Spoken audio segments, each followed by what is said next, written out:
Hello बच्चों, कैसे हैं आप। आई होप सो सब ठीक ठाक होगा। पेपर बहुत बढ़िया हुआ होगा आज।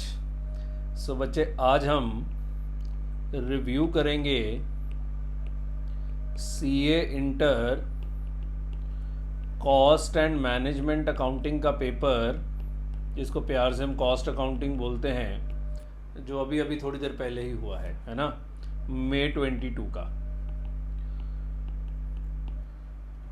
अगर आपका पेपर अच्छा हुआ है तो छोड़ो, ये वीडियो देखने की ज़रूरत नहीं है।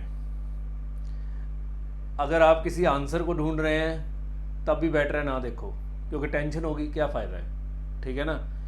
तो फिर मन में आएगा सर आप बना क्यों रहे हैं। कुछ बच्चे होते हैं जिनको देखना होता है कि हमारा पेपर कैसा हुआ, और मेनली ये होता है आने वाले स्टूडेंट्स हमारे, जो आने वाले अटेम्प्ट्स में हमसे पढ़ रहे होते हैं, ये मेनली उनके लिए है। सो बेटर है अपने पेपर की तैयारी करो, इन चक्करों में ना पढ़ो। तो सर फिर बनाओ ही ना, मन में सवाल आएगा बाद में बनाओ। बच्चे बनाना पड़ता है। स्टूडेंट्स कुछ कहते हैं बनाओ, कुछ कहते हैं ना बनाओ। पिछली बार मैंने कॉस्ट अकाउंटिंग का वीडियो नहीं बनाया था तो बहुत सारों ने कहा कि शायद पेपर मुश्किल आया है, आपने इसलिए नहीं बनाया। तो ऐसा नहीं होता। टीचर के लिए सब आसान सब मुश्किल होता है, कोई ऐसा दिक्कत नहीं है। ठीक है ना। सो मैं बना रहा हूँ, पर बेटर है मैं यही बोलूँगा कि अगर आप अभी पेपर दे के आए हैं तो आप इस वीडियो को ना देखिए, पर मुझे फिर भी पता है कि कुछ जन देखते हैं। ठीक है ना। तो जो देखते हैं उन्हीं के लिए ही बना रहा हूँ। क्लियर है। सर कैसा पेपर आया है, या इंट्रोडक्शन दे के छोड़ दो। ठीक है ना। बच्चे टफ पेपर आया है, फ्रैंकली स्पीकिंग टफ पेपर है ये। स्टूडेंट लेवल पे ये मुश्किल पेपर था। सर स्टडी मटेरियल से क्वेश्चन आए हैं बहुत कम, बहुत कम। मैं हमेशा क्लास में बोलता हूँ कि आपको कॉन्सेप्ट पे ध्यान देना है, सिर्फ स्टडी मटेरियल पढ़ के थोड़ा ना चले जाएंगे। इसलिए हम इतने सारे क्वेश्चंस कराते हैं कि जब इस तरह का पेपर आए तो भी आपको आता हो। सो मैं एक शब्द में बोल रहा हूँ, स्टूडेंट लेवल के लिए टफ पेपर था। It's a mix of some new questions plus some पुराने क्वेश्चंस। पर जो पुराने क्वेश्चंस भी आए हैं वो भी टेढ़े ही आए हैं। पुराने इन द सेंस जो कभी पहले आए हुए हैं, पर वो भी कोई इतने सीधे सवाल नहीं हैं, वो भी बढ़िया वाले क्वेश्चन इन्होंने डाले हैं। सो मैं एक शब्द में बोल रहा हूँ, ये टफ पेपर था।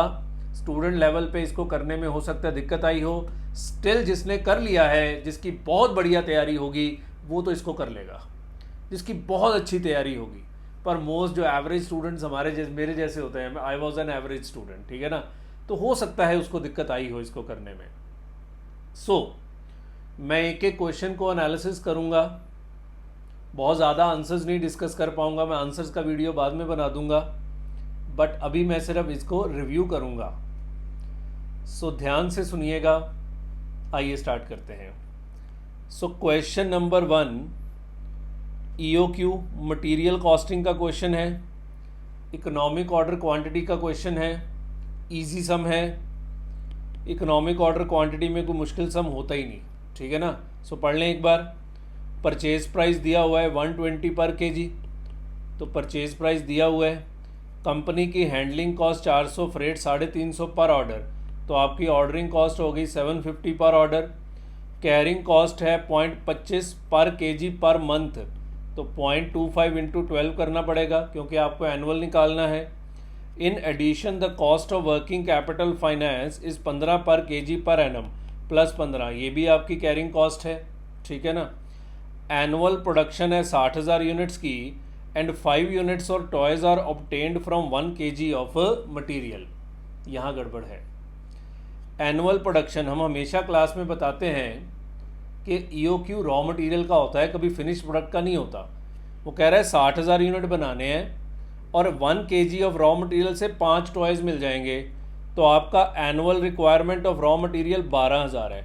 जिस बच्चे का भी ये पेपर है वो शायद ये गलत करके आ गया, वो मल्टीप्लाई कराया है 60,000 इंटू 5 3 लाख कर दिया है। 3 लाख नहीं है बच्चे, 1 kg रॉ मटेरियल से 5 टॉयज़ बन जाते हैं, और आपको 60,000 टॉयज़ बनाने हैं, तो आपको 12,000 kg रॉ मटेरियल चाहिए था। बाकी और सवाल में कुछ नहीं था। EOQ निकालना है। How frequently order should be place, frequency of order मांगा है, कितनी देर बाद ऑर्डर पेश करें, और रेलेवेंट कॉस्ट मांगी है, ऑर्डरिंग और कैरिंग कॉस्ट। सो ये सबसे इजी सवाल था, प्रोवाइडेड आपने ये गलती ना कर दी हो। पर ये पॉइंट क्लास में हमने डिस्कस किया हुआ है कि EOQ रॉ मटेरियल का निकाला जाता है, कभी भी फिनिश प्रोडक्ट का नहीं होता, और उसके लिए इसको ध्यान से पढ़ना पड़ता है। ठीक है, तो ये क्वेश्चन करा हुआ था। ठीक है, 1B लेबर कॉस्टिंग का सम है, अगेन बुक का क्वेश्चन है। ये क्वेश्चन तो मैं बुक से क्या मार्क कराऊँ, जो जो क्वेश्चन बुक से आए हैं मैं सारे मार्क कराऊंगा आपको, क्योंकि पता होना चाहिए कि अपनी बुक में कौन सा क्वेश्चन आया है पेपर में, क्या वो पहले कभी आया है या वो नया क्वेश्चन है, या एक दो क्वेश्चन ऐसे भी आए हैं जो बुक में थे ही नहीं, पर वो एक दो ही हैं, ज़्यादातर क्वेश्चन बुक से आए हैं। सो ये तो EOQ का तो सारे क्वेश्चन एक जैसे होते हैं, इसको तो क्या बुक से मार्क कराएं। और ये नहीं कि मेरी बुक से ही आए हैं, वो सब टीचर्स की बुक्स में होते हैं। ठीक है ना। ये तो बच्चे पुराना क्वेश्चन है लेबर कॉस्टिंग का। फ्लक्स रेट दिया है, रिप्लेसमेंट रेट दिया है, सेपरेशन रेट दिया है, एवरेज नंबर ऑफ वर्कर्स निकालने हैं, number of workers left and discharge निकालने हैं। ये मैं दिखा देता हूँ आपको, जो लेबर कॉस्टिंग का क्वेश्चन आया है पेपर में, इधर देखो।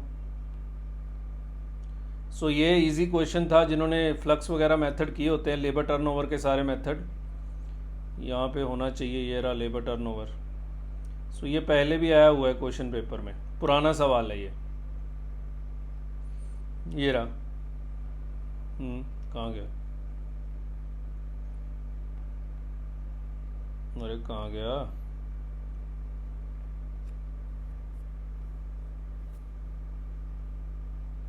हद हो गई है, क्वेश्चन ही नहीं मिल रहा। ये रहा, फ्लक्स रेट दिया हुआ है, रिप्लेसमेंट रेट दिया है, सेपरेशन रेट दिया है। ये स्टडी मटेरियल का क्वेश्चन है ना। और वर्कर्स रिक्रूटेड जो निकालने हैं, लेफ्ट हैंड डिस्चार्ज और इक्वलेंट एम्प्लॉय टर्नओवर रेट निकालना है, जो पर एनम होता है, और वही देखो मांगा है, इक्वलेंट एम्प्लॉय टर्नओवर रेट। तो ये स्टडी मटेरियल का क्वेश्चन है। इस तरह का क्वेश्चन पहले भी आया हुआ है पेपर में, तो ऐसा जिसमें कोई दिक्कत नहीं थी। सो ये भी इजी क्वेश्चन था, प्रोवाइडेड अच्छे से किया हो। मैं फिर कहता हूँ, यहाँ बैठ के बोल देना मेरे लिए इजी था, इजी होता है, कोई वहाँ कर पाया कि नहीं कर पाया, ये उसकी तैयारी के ऊपर डिपेंड करता है। सी ये बच्चे बहुत अजीब क्वेश्चन आया है पेपर में, ये न्यू सम है, ये हमारी बुक में भी नहीं था, स्टडी मटेरियल की तो बात ही छोड़ दो, ये नया क्वेश्चन है। आओ ज़रा पढ़ते हैं इसको एक बार, शायद बच्चों को दिक्कत आई हो। टॉप टेक का manufacturing company is presently evaluating 2 possible machines for the manufacture of superior pen drives. वो कह रहा है 2 मशीन है, दोनों में से एक चुननी है, तो वो तो काइंड ऑफ कैपिटल बजटिंग जैसा सम हो गया। The following information is available, capital budgeting FM में करते हैं। Machine A machine B, selling price per unit दिया है, वेरिएबल कॉस्ट पर यूनिट दिया है, टोटल फिक्स्ड कॉस्ट दिया है, कैपेसिटी दी हुई है दोनों मशीन्स की 8 लाख और 10 लाख। बस जी सवाल ख़त्म। वो कह रहा है recommend which machine should be chosen. अब ये किस बेस पे आंसर करना है, कुछ लिखा नहीं हुआ। हम बताते होते हैं कि जब भी 2 मशीन्स दिए हों तो आप इंडिफरेंस लेवल निकाल लीजिए कि किस लेवल पे आप कोई भी मशीन चुन सकते हैं, है ना। मान लो, मन से बोल रहा हूँ कि 7.5 लाख इंडिफरेंस पॉइंट आता है, इसका 7.5 लाख ही है इंडिफरेंस पॉइंट। कैसे निकालते हैं indifference point, change in fixed cost divided by change in variable cost, तो निकाल ही देते हैं। 350 माइनस 200 डिवाइड बाय 260 माइनस 240, तो 350 माइनस 200 डिवाइडेड बाय 20। अब वही देखो 7.5 लाख का इंडिफरेंस पॉइंट आ रहा है, जो हम कराते होते हैं क्लास में, है ना। 7.5 लाख का इंडिफरेंस पॉइंट मतलब अगर आपकी 7.5 लाख रुपया एनुअल सेल्स है तो आप कोई भी मशीन चुन सकते हैं, पर एनुअल सेल तो कहीं दी नहीं हुई सवाल में, कैपेसिटी दी हुई है। और रादर सेकंड पार्ट में तो लिखा है कि in future demand will be unlimited, मतलब यहाँ कुछ लिमिटेड डिमांड है, तो लिमिटेड डिमांड है तो कहाँ है, दी तो हुई नहीं। सेकंड पार्ट में लिखा है कि दोबारा आंसर करो, मशीन की कैपेसिटी दोनों की 12 लाख है और डिमांड अनलिमिटेड है, मतलब लग रहा है कि पहले पार्ट में डिमांड लिमिटेड है, पर वो कितनी है वो दी नहीं हुई सवाल में। So here demand should be given ना, तो यहाँ डिमांड दी होनी चाहिए थी कि कितने आउटपुट की आपकी डिमांड है, क्योंकि मशीन है तो मशीन से आप कुछ आउटपुट जनरेट करेंगे, तो उस बेस पे फिर मैं आंसर दे पाता कि 7.5 लाख से ऊपर डिमांड है या 7.5 लाख से नीचे डिमांड है, जिसको हम रेंज चार्ट बोलते होते हैं कि ब्रेक इवन इंडिफरेंस पॉइंट से ऊपर कौन अच्छा है, डिफरेंस पॉइंट से ऊपर वो अच्छा होता है जिसकी वेरिएबल कॉस्ट कम होती है और फिक्स कॉस्ट ज़्यादा होती है। सो अब डिमांड दी नहीं हुई क्वेश्चन में, ये थोड़ी सी गड़बड़ लग रही है क्वेश्चन में। बाकी मुझे नहीं पता इसका आंसर कैसे आएगा। अब मान लो मुझे ऐसे ही आंसर करना है तो मैं दोनों का कंट्रीब्यूशन निकालता हूँ। सेलिंग प्राइस तो ऑफ कोर्स सेम होगा, क्योंकि जो प्रोडक्ट बनना है सेलिंग प्राइस तो उस प्रोडक्ट का है। तो इसका कंट्रीब्यूशन आ रहा है 160, इसका कंट्रीब्यूशन आ रहा है 140। पीवी रेशो भी उस अकॉर्डिंगली 160, वो तो सेम ही है 400। तो 160 डिवाइड बाई 400, इसकी 40% पीवी रेशो है और इसकी 35% पीवी रेशो है। तो बच्चे अब ऐसे तो लग रहा है कि जिसकी पीवी रेशो ज़्यादा है वो सेलेक्ट कर लो फिर, क्योंकि एनुअल डिमांड तो दी नहीं हुई क्वेश्चन में। सो ये पता नहीं मुझे अब ये इंस्टीट्यूट इसका आंसर कैसे करने वाला है, समझ रहे हो। एनुअल डिमांड चाहिए इस सवाल को करने के लिए। रादर जहाँ से ये क्वेश्चन लिया गया है वो सीएम में कॉस्ट मैनेजमेंट अकाउंटिंग के पेपर में ICWA वालों ने ये क्वेश्चन पूछा था, वहाँ एनुअल डिमांड दी हुई है क्वेश्चन में, यहाँ एनुअल डिमांड मिसिंग है ये सवाल में। सो ये कैसे होगा, इंस्टीट्यूट कैसे चेक करेगा, इवन मुझे भी नहीं पता, ठीक है ना। सो मेरे हिसाब से अगर एनुअल डिमांड होती तो हम इंडिफरेंस पॉइंट निकाल के आंसर कर पाते कि मशीन ए बढ़िया है या मशीन बी बढ़िया है। ऐसे कंट्रीब्यूशन और पीवी रेशो के बेस पे मैं आंसर कैसे करूं बताओ। क्लियर होती है बात। यहाँ एक काम कर सकते हैं, ब्रेक इवन पॉइंट निकाल लेते हैं, पर उसके लिए भी एनुअल डिमांड चाहिए ना।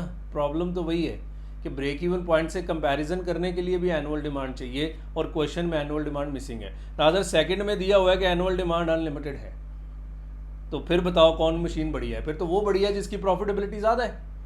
अगर एनुअल डिमांड अनलिमिटेड है फिर तो वो बढ़िया है जिसका कॉन्ट्रीब्यूशन ज़्यादा है। अगर एनुअल डिमांड का कोई चक्कर ही नहीं है तो मैं तो वही मशीन चूज करूंगा ना जिसका कंट्रीब्यूशन ज़्यादा है, बात खत्म। या कंट्रीब्यूशन भी छोड़ो, फिर हम ब्रेक इवन पॉइंट निकालते हैं दोनों का।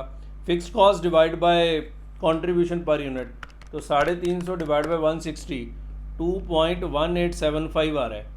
अब कैपेसिटी है इसकी 12 लाख सेकेंड पार्ट में, तो मार्जिन ऑफ सेफ्टी निकाल के हमें देखना पड़ेगा किसकी एक्सेस प्रॉफिटेबिलिटी ज़्यादा है। सो अलग तरह का क्वेश्चन था ये, कैसे इंस्टीट्यूट बिना एनुअल डिमांड के आंसर करता है वो दिक्कत है। हाँ सेकंड पार्ट ठीक है, क्योंकि एनुअल डिमांड अनलिमिटेड है, सो आपको मार्जिन ऑफ सेफ्टी देखना पड़ेगा किस में ज़्यादा है। जिसमें मार्जिन ऑफ सेफ्टी ज़्यादा है वो मशीन बढ़िया होगी, क्योंकि दोनों की कैपेसिटी तो सेम है, समझ गए ना। तो अगेन जिसकी प्रॉफिटेबिलिटी ज़्यादा है पर बेटर है मार्जिन ऑफ सेफ्टी, तो इंस्टीट्यूट कैसे आंसर करता है ये क्लैरिटी नहीं है, बिकॉज पहला पार्ट कैसे आंसर होगा मुझे नहीं पता बिना एनुअल डिमांड के। सो ये जब सजेस्टेड आएगा बच्चे तभी देखना पड़ेगा, पता नहीं मिसिंग है या ये किसी और तरीके से सोच रहे हैं, even I don't know frankly speaking, ठीक है। सो ये क्वेश्चन दिक्कत हो सकता है दी हो, बाकी कोई पीवी रेशो वगैरह से आंसर कराया हो तो शायद चल भी जाए, ठीक है ना। एक था क्या, ब्रेक इवन पॉइंट निकाल लो, मार्जिन ऑफ सेफ्टी निकाल लो, पर मार्जिन ऑफ सेफ्टी निकालने के लिए एनुअल डिमांड चाहिए, छोड़ो वो दिक्कत है इस सवाल में। पता नहीं अब ये सही बना है कि गलत बना है, वो तो बाद में पता लगेगा। तो ये सवाल पे ऊपर मेरा तो क्वेश्चन मार्क है, बाकी इंस्टीट्यूट का सजेस्टेड देखेंगे। So I will definitely come back इन्होंने कैसे आंसर किया है। डी, ये बच्चे सर्विस कॉस्टिंग का क्वेश्चन है, ट्रक ऑब्लिक लॉरी।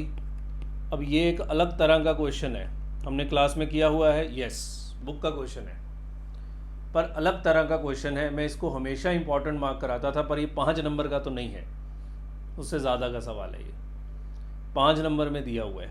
पढ़ें एक बार। Coal is transported from 2 mines X and Y and unloaded at plots in a railway station. तो 2 माइन से लगा के रेलवे स्टेशन पे अनलोड करते हैं। X का डिस्टेंस 15 किलोमीटर, Y का 20 kilometre. Fleet of lorries having carrying capacity of 4 ton is used to transport coal. Records reveal that average speed is 40 km when running and regularly takes 15 minutes to unload. तो ये driver wages per hour दी होती हैं, operator fuel पर kilometre दिया होता है। तो मैं हमेशा बोलता हूँ इस सवाल में 2 चीज़ें निकालनी है, नंबर ऑफ आवर्स ऑपरेटेड और नंबर ऑफ किलोमीटर्स ट्रेवल्ड। तो ये अलग तरह का क्वेश्चन है, हमने क्लास में किया था ये सवाल, स्टडी मटेरियल में नहीं है ये क्वेश्चन, पहले मैं बता दूं आपको। हाँ इंस्टीट्यूट का ही शायद पुराना सवाल है, सो हमारी बुक में तो दिया हुआ था ये सवाल, पर अगेन मुश्किल क्वेश्चन था, सीधा नहीं है। मुश्किल इन द सेंस कि जैसे नॉर्मल सवाल होते हैं ट्रक और लॉरी के कि आप फ्रेट पर टन निकाल दीजिए, ये वो सब नहीं है इसमें। कि आप ऑपरेटिंग कॉस्ट शीट बना के आंसर कर दीजिए, जी नहीं, उससे नहीं होगा ये सवाल। ये थोड़ा सा डिफरेंट टाइप ऑफ सम है, यहाँ होना चाहिए। ला ये देखो इंपॉर्टेंट मार्क किया हुआ है मैंने। A mineral is transported from 2 mines A and B, unloaded at a plot in a railway station, वही driver wages 9 per our, fuel and tyre 1.2 per hour. तो ये थोड़ा सा डाटा इन्होंने चेंज किया है, 9 का 12 किया है, 1.2 का 1.6 किया है। तो हमने तो ये क्वेश्चन किया हुआ था क्लास में, पर मुझे नहीं पता कौन कर पाया होगा, क्योंकि ये क्वेश्चन जिसको आता होगा वही कर पाएगा। स्टडी मटेरियल में ये नहीं है, ये काफ़ी पुराना सवाल था, इन्होंने जहाँ से उठा के ये डाला है। सो हमने भी कहीं से लिया था, हमने कौन सा घर पे बनाया है, ठीक है ना। हो सकता है शायद इंस्टीट्यूट का ही कोई पुराना हो, पर करंट स्टडी मटेरियल में ये नहीं था। तो ये था जी आपका फर्स्ट क्वेश्चन। इसका सी पार्ट प्रॉब्लमेटिक था, डी पार्ट जिनकी अच्छी तैयारी थी उन्होंने कर लिया होगा, ए और बी सबको करना चाहिए था, प्रोवाइडेड कोई सिली मिस्टेक ना हो गई हो। सो ये था जी आपका क्वेश्चन नंबर 1। आइए जी क्वेश्चन नंबर 2A। ये जॉब कॉस्टिंग का इंस्टीट्यूट का ही सम है, ये स्टडी मटेरियल का ही क्वेश्चन है, पहले भी आया हुआ है। हम इसको 2 जगह कराते हैं, एक हम इसको ओवरहेड्स में भी कराते हैं, जॉब कॉस्टिंग में भी कराते हैं कि फैक्ट्री ओवरहेड्स है फिक्स परसेंटेज। ये बैक कैलकुलेशन का सम है कि आपको फैक्ट्री ओवरहेड्स की परसेंटेज ढूंढनी है, फैक्ट्री ओवरहेड का परसेंटेज रिकवरी रेट और एडमिनिस्ट्रेशन ओवरहेड्स का रिकवरी रेट बताओ। Job 1, job 2, direct material, direct wages, selling price, profit percentage. So मैं दिखा दूं कौन सा क्वेश्चन है ये क्वेश्चन। अगेन ये सवाल सीधा नहीं है, ये देखो सीधा वही निकल आया है। क्वेश्चन नंबर 2, ये job number 101, 102, direct material, direct wages, selling price, profit percentage, ये स्टडी मटेरियल का ही क्वेश्चन है। ये देखो मैंने इसको ओवरहेड में कवर किया है। अब ये सवाल सीधा नहीं है। मान लो आपको पूरा ओवरहेड आता है, आपको पूरा जॉब कॉस्टिंग आता है, अगर ये सवाल सॉल्व ना कर पाए तो गड़बड़ हो जाएगी, क्योंकि ये क्वेश्चन बैक कैलकुलेशन का है। यहाँ जॉब कॉस्ट शीट नहीं बनानी, अब्जॉर्प्शन रेट निकालना है बैक कैलकुलेशन इक्वेशंस बना के। अब जिसने ये क्वेश्चन ढंग से किया होगा, जिसको याद होगा, वही कर पाएगा। मैंने बोला ना, जो पास्ट क्वेश्चंस भी आए हैं वो भी कोई इतने सीधे नहीं आए। जैसे ये भी सर्विस कॉस्टिंग का कराया, ये भी कोई पुराना सवाल है इंस्टीट्यूट का, पर इतना सीधा थोड़ा ना है, ये भी कोई सीधा नहीं है। बैक कैलकुलेट करके आपको देखो प्रॉफिट दिया हुआ है, सेलिंग प्राइस दिया हुआ है और ओवरहेड रिकवरी रेट निकालना है। सो ये अच्छा सवाल था, पर अगेन क्वेश्चन स्पेसिफिक पॉइंट, जिसको मैं क्लास में बोलता हूँ कि कॉस्ट अकाउंटिंग में क्वेश्चन स्पेसिफिक पॉइंट्स बहुत रेलेवेंट होते हैं। कि अगर आपने पूरा चैप्टर कर लिया, आप ये सवाल ना कर पाए तो आपका चैप्टर गया। कॉस्ट अकाउंटिंग में क्वेश्चन स्पेसिफिक पॉइंट्स बहुत ज़्यादा रेलेवेंट होते हैं, इस बात का ध्यान रखिएगा, बहुत ज़्यादा रेलेवेंट होते हैं। सो ये भी अगेन क्वेश्चन स्पेसिफिक पॉइंट था, जिसकी बहुत अच्छी तैयारी है वो कर पाया होगा, वैसे क्वेश्चन किया हुआ था क्लास में। सो ये था जी आपका 2A स्टडी मटेरियल का ही क्वेश्चन था। 2B ये पास्ट पेपर का सम है, ये स्टडी मटेरियल में भी आई थिंक होना चाहिए। वैसे ये पास्ट पेपर का सम है कि आपको एक कंस्ट्रक्शन का डाटा दिया हुआ है, कंस्ट्रक्शन कॉन्ट्रैक्ट का। कॉन्ट्रैक्ट किया है कंपनी ने 250 लाख का, उसके अंदर एस्केलेशन क्लॉज है मटेरियल और लेबर को लेके। उसके स्टैंडर्ड रेट दिए हैं, एक्चुअल रेट दिए हैं, लेबर के स्टैंडर्ड रेट दिए हैं, एक्चुअल रेट दिए हैं। वो कह रहा है जी एस्केलेशन क्लॉज निकाल लीजिए और फाइनल प्राइस पेबल निकाल दीजिए। ये पुराना सवाल है कॉन्ट्रैक्ट कॉस्टिंग का। अब अगेन क्वेश्चन स्पेसिफिक पॉइंट, मतलब कॉन्ट्रैक्ट जनरल किया हो तो ये सवाल मैं कर लूँगा ना, मुझे एस्केलेशन क्लॉज भी नॉर्मली पता है, क्या मैं ये सवाल कर लूँगा ना। ये क्वेश्चन अगर किया हुआ है तो होगा। अब देखो मैं दिखाता हूँ आपको, था ये बुक का क्वेश्चन, पास्ट पेपर्स का क्वेश्चन भी है। कॉस्ट अकाउंटिंग में बच्चे ये दिक्कत तो है, क्योंकि क्वेश्चन स्पेसिफिक पॉइंट्स इसमें बहुत ज़्यादा होते हैं। अब ये क्वेश्चन भी आया तो बुक से ही है, पर था अगेन ये क्वेश्चन स्पेसिफिक पॉइंट वाला, जैसे नॉर्मल उसके सवाल होते हैं कॉन्ट्रैक्ट के, ये वैसा नहीं था। कहाँ गया, अब ये मिल नहीं रहा। एस्केलेशन क्लॉज कहाँ है, शायद इसको मैंने स्टैंडर्ड कॉस्टिंग में ना डाला हो, मुझे ध्यान भी नहीं है। हाँ ये रहा, ये देखो स्टडी मटेरियल का ही क्वेश्चन है, ये क्वेश्चन आया है, क्वेश्चन नंबर 15। तो अगेन स्टडी मटेरियल का ही है, कुछ कुछ आए भी हैं स्टडी मटेरियल से, सारे थोड़ा आए हैं, सारे स्टडी मटेरियल से बाहर से भी नहीं आए, बट अगेन बात वही है कि कर वही पाएगा जिसने ये क्वेश्चन किया हुआ है। अलग तरह का क्वेश्चन था थोड़ा सा, ठीक है ना, था बुक का ही क्वेश्चन। अब देखो मैक्सिमम तो बुक से आए हैं हमारी, उसमें कोई दिक्कत नहीं है, 2 सवाल नए आए हैं, एक आपको दिखा दिया, एक और है बस, बाकी सारे क्वेश्चन बुक से ही हैं, पर स्ट्रेट फॉरवर्ड क्वेश्चन नहीं है, और कुछ तो टेढ़े भी हैं, वो आप देख भी रहे हैं, ठीक है ना। सो ये पुराना ही सवाल था, जिसकी तैयारी अच्छी है उसने किया होगा। फिर सी पार्ट में थ्योरी पूछ ली है, जॉब कॉस्टिंग और प्रोसेस कॉस्टिंग में 5 पॉइंट्स के डिफरेंस बताओ। आई थिंक अपनी थ्योरी बुक में 5-7 पॉइंट ही होने चाहिए, देखें ज़रा एक बार, नहीं अभी चल नहीं रहा, बाद में देखते हैं। 5-7 पॉइंट लिखे हुए हैं, तो ये तो थ्योरी क्वेश्चन है, इस पर क्या चर्चा करें। अब ये क्वेश्चन जिसकी तैयारी अच्छी थी वो कर पाया होगा, दोनों पुराने सवाल थे बट बढ़िया वाले सवाल थे। आइए जी 3A, हाँ, ये सबसे बढ़िया सवाल था, न्यू सम। इसके फर्स्ट पार्ट में की फैक्टर वाला पॉइंट है, और सेकंड पार्ट में आपको बजट बनाने हैं। मैं पढ़ूंगा नहीं इस सवाल को, इसका सोल्यूशन देना पड़ेगा। पहले वो 3 महीने का कह रहा है, ये देखो कि production is constrained by direct labour, और हमारे पास 12,000 डायरेक्ट लेबर आवर्स अवेलेबल है 3 महीने के लिए, 3 महीने के लिए, और 2 प्रोडक्ट हैं, उनका डाटा दिया हुआ है, एक प्रोडक्ट दूसरे प्रोडक्ट का कम से कम 25% प्रोडक्शन होनी ज़रूरी है, ये एक और कंडीशन लगाई हुई है।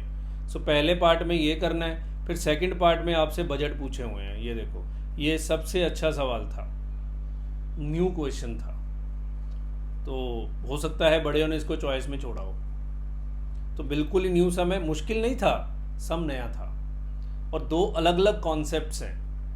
पहले पार्ट में की फैक्टर लगा के, दूसरे पार्ट में बजट बनाने, हालांकि बजट वाला पार्ट इजी था, उसमें इतनी मुश्किल नहीं आनी चाहिए, पर फिर भी जब तक आपको प्रोडक्शन नहीं पता, पहले 3 महीने की सेल्स निकालोगे, उसके अकॉर्डिंगली ही आने वाले 3 महीने के बजट पूछे हुए हैं। सो ठीक है, नया सवाल था ये, फ्रैंकली स्पीकिंग, ठीक है ना। सो करेंगे इस पे चर्चा, बाद में सोल्यूशन दूंगा इसका। लो जी 3B कॉस्ट शीट, ये नया सवाल था बट इजी क्वेश्चन था, न्यू क्वेश्चन था बट इजी क्वेश्चन था, है ना। सो 3B में क्या पूछा है, आए ज़रा देखें कॉस्ट शीट में। Opening stock of raw material दिया हुआ है, रॉ मटेरियल परचेज दिया हुआ है, डायरेक्ट वेजेस दिए हैं, depreciation on plant, factory overhead, expenses paid for quality control, तो ये आपका नेट फैक्ट्री कॉस्ट के बाद आता है, quality control cost, lease rent of production assets, again factory overheads, administration overhead related to production, ये भी आपका नेट फैक्ट्री कॉस्ट के बाद आता है, expenses paid for pollution control, engineering and maintenance, ये भी आपका फैक्ट्री ओवरहेड है, closing stock of raw material दिया है, प्राइमरी पैकिंग कॉस्ट, ये भी एडमिनिस्ट्रेशन रिलेटेड टू प्रोडक्शन के बाद आती है, रिसर्च एंड डेवलपमेंट वहीं पे आती है उसके बाद प्राइमरी पैकिंग कॉस्ट के, packing cost for distribution of finish good, selling overhead, administration expenses, selling overhead. ये इजी क्वेश्चन था, अगर इसमें किसी को दिक्कत आई है तो गलत बात है। ओपनिंग स्टॉक दिया हुआ है, उसकी कॉस्ट भी दी हुई है, सारा ओपनिंग स्टॉक वगैरह बिक गया है तो फीफो मेथड लगाना है, समझ गया ना। ओपनिंग स्टॉक सारा बिक गया तो क्लोजिंग स्टॉक की वैल्यूएशन करने के लिए फीफो मेथड लगाना है, और क्लोजिंग स्टॉक है 400 और प्रोडक्शन है 300, ये सारा कुछ बताना है। ये आई थिंक सबसे इजी सवाल था, और सेलिंग प्राइस निकालना है। सो ये कोई मुश्किल क्वेश्चन नहीं था, न्यू सवाल, न्यू क्वेश्चन था, मैंने बोला ना न्यू क्वेश्चंस भी आए हैं, न्यू क्वेश्चन था, इसमें दोनों ही पार्ट न्यू थे, 3AB और 3B भी।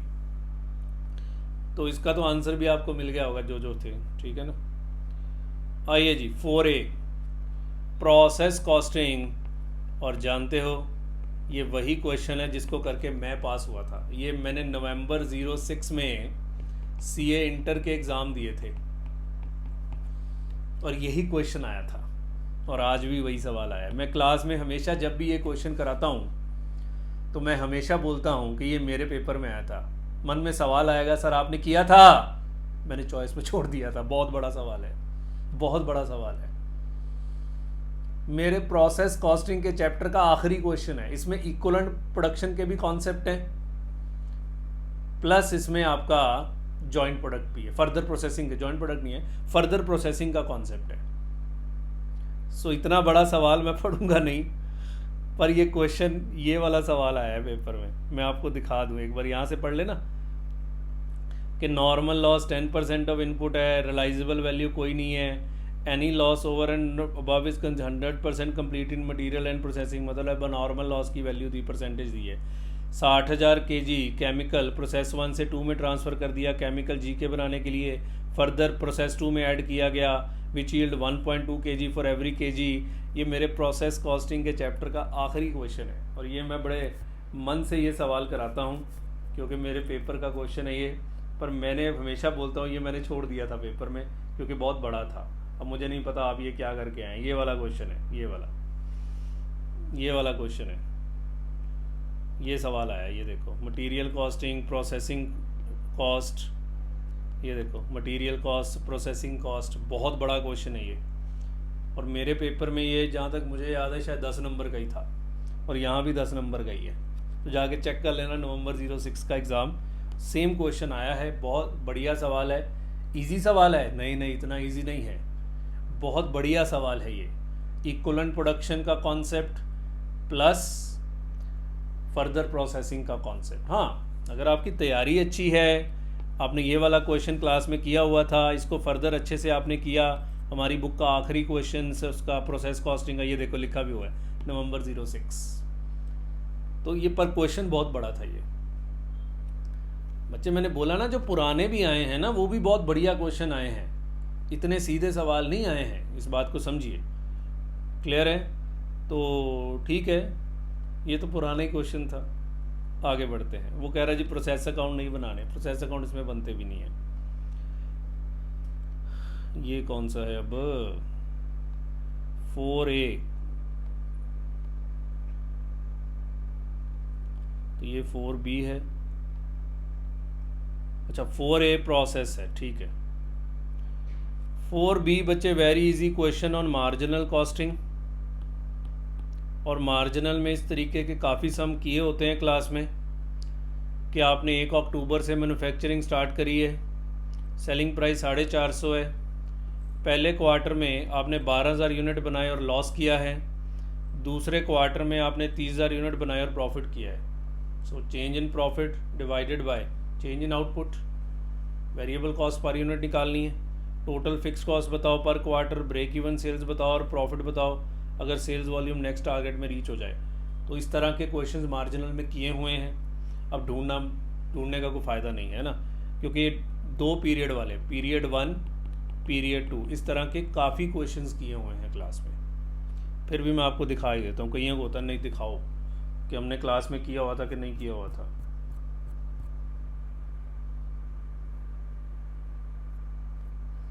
यहाँ पे कहीं पे होना चाहिए।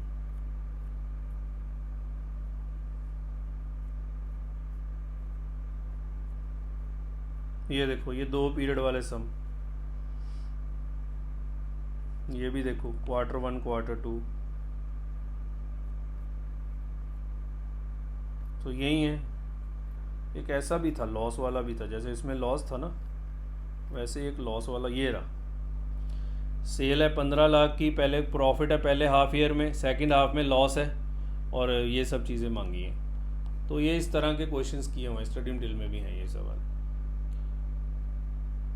ओके जी, तो ये 4B 5 मार्क्स का था, छोटा सवाल, 3 चीज़ें मांगी हुई हैं 5 नंबर में। हाँ, ये सबसे आसान सवाल था, एंट्रीज डालनी है इंटीग्रेटेड अकाउंटिंग मान के। तो डायरेक्ट मटेरियल इशू किया, WIP to SLC, allocation of wages indirect, तो एलोकेट करिए इनडायरेक्ट वेजेस कहाँ एलोकेट होती हैं, factory overheads to wages control account, factory overheads over absorbed हैं तो factory overhead control account debit to costing P&L, administration under absorbed है तो costing P&L में डेबिट करने हैं, और deficiency found in raw material normal, तो ये जाएगा आपका WIP टू SLC। ये सबसे इजी क्वेश्चन था 5 नंबर का। सो ये ठीक था। इसमें एक देखो, अगर ये 10 नंबर का बड़ा है तो बाकी 5-5 नंबर के ठीक थे, उन्होंने बैलेंस कर दिया। 5A, हाँ, एक्टिविटी बेस्ड कॉस्टिंग, बहुत बढ़िया सवाल, अ न्यू सम। हमारी बुक में इस तरह का एक सम था, यस, मैंने सीए फाइनल के स्टडी मटेरियल से लिया था, वो मुझे अच्छा लगा कि आ सकता है और वो आ गया। क्या बिल्कुल ही ऐसा था? नहीं, बिल्कुल ऐसा नहीं था, कॉन्सेप्ट ऐसा था। बिल्कुल स्ट्रेट फॉरवर्ड क्वेश्चन नहीं है ये। 3 प्रोडक्ट हैं, लेबर आर पर यूनिट दिए हुए हैं, मशीन आर्स पर यूनिट दिए हुए हैं, मटेरियल पर यूनिट दिया हुआ है और वॉल्यूम दिया हुआ है। तो सबको मल्टीप्लाई करके आपको पहले ये total labour hour, total machine hour, total material निकालना पड़ेगा। डायरेक्ट लेबर रेट दिया हुआ है, production overhead machine hour rate के बेसिस पे हैं, absorption rate 30 per machine hour, तो एग्जिस्टिंग मेथड उसका मशीन आर रेट होगा। मैनेजमेंट सोच रहा है एक्टिविटी बेस्ड कॉस्टिंग लगाएं। अब ये देखो, further analysis shows that the total production overhead can be divided as follows. तो पहले यहाँ से आपको प्रोडक्शन ओवरहेड निकालने हैं। 30 पर मशीन आ रहा है ना, तो 7500 इंटू 2 इंटू 30, 12500 इंटू 1.5 इंटू 30, तो टोटल ओवरहेड्स निकाल के उसको 4 एक्टिविटीज़ में बांटना है, 40%, 10%, 30%, 20%। और ये उनके कॉस्ट ड्राइवर दिए हुए हैं। ये देखो, ये सारे कॉस्ट ड्राइवर दिए हुए हैं, जैसे cost relating to setup, number of setups, cost relating to machinery, ये मशीन आर्स, यहाँ पे मशीन आर्स निकालने पड़ेंगे total, cost relating to material handling, number of material movement, और cost relating to inspection, number of inspections. अब ये वाला point बड़ा अच्छा है कि टोटल ओवरहेड निकाल के आपको एक्टिविटीज़ में बांटना है, बिकॉज जो मैक्सिमम क्वेश्चन एक्टिविटी बेस्ड में करते हैं वहाँ ओवरहेड्स को एलोकेट करके दिया जाता है, यहाँ आपको करना था। ये अच्छी बात थी इस सवाल की।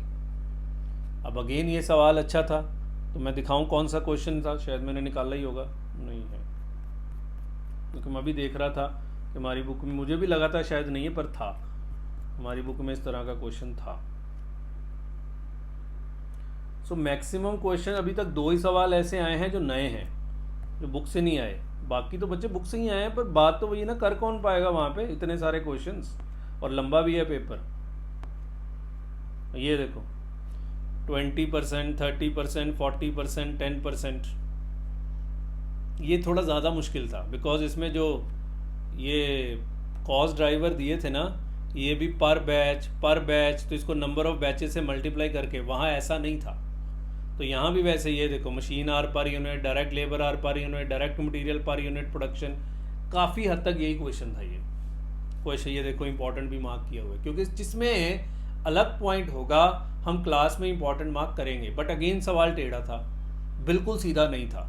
जैसे एक नॉर्मल एक्टिविटी बेस्ड कॉस्टिंग का क्वेश्चन होता है, पता क्या होता है, अगर 100 नंबर का पेपर है तो कम से कम 50-60 नंबर का तो सीधा ही होना चाहिए, 40-50 नंबर का आप टेढ़ा डाल सकते हो। अब इन्होंने तो इस बार सब क्वेश्चन में ही कुछ ना कुछ दिया है, एक कॉस्ट शीट का सवाल छोड़ दो और एक इंटेग्रल का। तो ये क्वेश्चन भी अच्छा था जी, एक्टिविटी बेस का, जिसकी बड़ी अच्छी तैयारी थी वो कर पाया होगा। आगे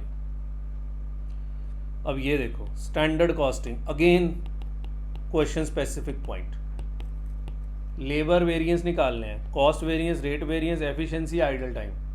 बट सवाल देखो जरा, बहुत छोटा 5 नंबर का क्वेश्चन है। A manufacturing department has employed 120 workers, standard output is 20 units per hour and standard wage rate is 25 per labour hour. Okay, normal data है। 48 hours department produce 1000 units despite 5% of the time being lost due to abnormal reasons. Hourly wage rate, ये देखे ज़रा book में, शायद मैंने देखा ही होगा, अभी मैंने देखा था, बुक में था ये देखो सीधे निकल आया। ये देखो, in a 42 hour week department produce 104 unit despite 5% of the time was lost due to abnormal reason. ये देखो इंपॉर्टेंट भी मार्क किया हुआ है। बच्चे, जहाँ क्वेश्चन स्पेसिफिक पॉइंट होगा हम इंपॉर्टेंट मार्क करेंगे ही करेंगे। बट प्रॉब्लम इज दिस कि आया तो बुक से है, पर बुक में तो बड़े क्वेश्चन है ना। अब इतनी अच्छी तैयारी जिसने करी होगी वही कर पाएगा, क्योंकि हर क्वेश्चन में कोई ना कोई क्वेश्चन स्पेसिफिक पॉइंट है। क्लियर है? सो मैं इनके सोल्यूशंस प्रोवाइड करूंगा आपको बाद में, एक बार पेपर हो जाए तो मैं पेपर का सोल्यूशन भी प्रोवाइड करा दूंगा। और ये इजी क्वेश्चन था, जॉइंट एंड बाय प्रोडक्ट का सवाल था, काइंड ऑफ न्यू क्वेश्चन था। ये भी इन्होंने ICWI के पेपर से उठाया है, क्योंकि वहाँ कॉस्ट अकाउंटिंग के क्वेश्चंस काफ़ी ज़्यादा होते हैं। सो ये भी इन्होंने वहीं से ही उठाया है, पर सवाल इजी था कि आपकी स्प्लिट ऑफ तक की cost up to the point of joint cost जिसको बोलते हो 10,000 है, 3 प्रोडक्ट हैं, उनकी आउटपुट दी हुई है, further cost after split off point दी हुई है, selling price after further processing at separation point भी दिया हुआ है। वो कह रहा है प्रॉफिट और लॉस ईच प्रोडक्ट का बताओ कि आप एग्जिस्टिंग मेथड के ज़रिए जॉइंट कॉस्ट बांटते हो, और एग्जिस्टिंग मेथड कौन सा है, वेट वाला।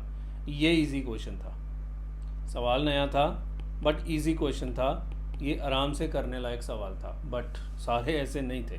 सो ये 5 देखो 5 नंबर में क्वेश्चंस पूछे गए हैं इस बार, तो लेंदी भी था पेपर, है ना। आइए जी, लो जी आखिरी, और थ्योरी भी इस बार ज़बरदस्त आई है, प्रैक्टिकल टाइप थ्योरी आई है। पहला तो चलो ये तो आता ही आता है, गुड कॉस्ट अकाउंटिंग सिस्टम के फीचर्स बता दो। तो ये तो जिसने पहला चैप्टर किया होगा थ्योरी का, जो क्लास में हम कराते हैं। ये देखो, परचेज ऑफ मटेरियल की इन आइटम्स का ट्रीटमेंट बताओ। कैश डिस्काउंट का कोई ट्रीटमेंट नहीं होता, बिकॉज ये माइनस नहीं करते जब आप टोटल कॉस्ट ऑफ मटेरियल निकालते हैं। IGST डिपेंड करेगा कि अगर तो आपको ITC मिलेगा तो ये कॉस्ट का, ये बच्चे ने देखो ITC लिखा ही हुआ है जिसका भी ये पेपर है। सो अगर आपको ITC मिलेगा तो कॉस्ट का पार्ट नहीं है, और अगर ITC नहीं मिलेगा तो कॉस्ट का पार्ट है। डैमरेज ये कॉस्ट का पार्ट नहीं होता, बच्चे ने बिल्कुल ठीक किया है, क्योंकि ये टाइप ऑफ पेनल्टी होती है, जो आप लेट माल उठवाते हो उसके कारण ये पेनल्टी लगती है। शॉर्टेज डिपेंड करेगा कि नॉर्मल शॉर्टेज है कि अब नॉर्मल शॉर्टेज है। नॉर्मल शॉर्टेज है तो कॉस्ट का पार्ट बन जाएगा, वो इन्फ्लेट कर देते हैं कॉस्ट को, अब नॉर्मल कॉस्टिंग जनरल में जाता है। बेसिक कस्टम ड्यूटी तो कॉस्ट का पार्ट ही होती है। अब ये देखो प्रैक्टिकल टाइप थ्योरी। अब ये भी देखो, explain the treatment of over time premium in the following situations. Class में करते हैं ना कि जब आप ओवर टाइम रेगुलरली करते रहते हैं थ्रू आउट द ईयर, तो over time is a part of direct wages. अगर ओवर टाइम कस्टमर की रिक्वेस्ट पे करते हैं तो over time premium is charge to the customer. अगर overtime due to abnormal reasons करते हैं तो फिर ओवर टाइम प्रीमियम जाता है कॉस्टिंग P&L में। और अगर ओवर टाइम किसी स्पेशल सिचुएशंस में करना पड़ जाए तो ये फैक्ट्री ओवरहेड्स का पार्ट होता है। नॉर्मल रूटीन फीचर है तो ये फैक्ट्री ओवरहेड का पार्ट होता है। वही सिचुएशंस दिए हुए हैं कि पहला कह रहा है S&V limited wants to grab some special order and overtime is required to meet the same. तो यहाँ ये ओवरहेड का पार्ट बनेगा। आपको ओवर टाइम करना पड़ा to make shortfall in production due to fault of management in department Y. तो ये डिपार्टमेंट वाई को ही चार्ज किया जाएगा क्योंकि उसकी गलती के कारण हुआ है। Over time premium S limited had to work regularly throughout the year as a policy due to worker shortage. तो ये आपका नॉर्मल वेजेस का पार्ट होगा, डायरेक्ट वेजेस का ही पार्ट होगा। ड्यू टू फ्लड एबनॉर्मल है तो कॉस्टिंग P&L में जाएगा। Customer requested the company to expedite the job. तो कस्टमर की रिक्वेस्ट पे हुआ है तो ओवर टाइम प्रीमियम उसी कस्टमर से चार्ज किया जाएगा। बहुत सिंपल सवाल था। क्रिटिसिज्म बताओ स्टैंडर्ड कॉस्टिंग के, पता नहीं कौन बता पाया होगा।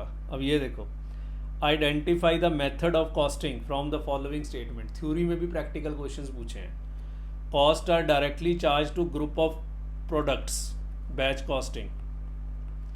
Nature of product is complex and method can not be ascertained. बच्चे यहाँ मल्टीपल कॉस्टिंग लगता है। Cost is ascertained for single product, ये बच्चे ने ठीक लिखा है, unit costing. All costs are directly charge to specific job, job costing. Cost are charge to operations and average over unit, operation costing. So ये भी अगेन प्रैक्टिकल टाइप क्वेश्चन ही था। सो बहुत बढ़िया पेपर है ये, कोई सीधा साधा पेपर नहीं था जो स्टडी मटेरियल रट के चला गया वो कर लेगा जी, नहीं। इसके लिए आपकी थॉरो अंडरस्टैंडिंग चाहिए, थॉरो क्लैरिटी चाहिए, एक एक चीज़ आपको समझ आनी चाहिए, तभी ये सवाल हो पाएंगे आपसे। हाँ, पास होने लायक पेपर तो है, और अच्छा स्कोर करने के लिए आपकी तैयारी बहुत अच्छी होनी चाहिए। ऑल दो 90% क्वेश्चन हमारी बुक से आए हैं, बट वो क्वेश्चन इतने सीधे नहीं हैं। बड़ी अच्छी तैयारी करी होगी तो ये आप पेपर में कर पाए होंगे। So that's it. सो एक एक क्वेश्चन के ऊपर हमने चर्चा करी। आप मुझे बताइएगा कि आपका एग्ज़ाम ये कैसा गया है, ठीक है। आई होप सो आपके आने वाले एग्ज़ाम्स भी अच्छे ही जाएंगे। चलिए, तो ये क्लास ख़त्म करते हैं। बहुत बहुत धन्यवाद।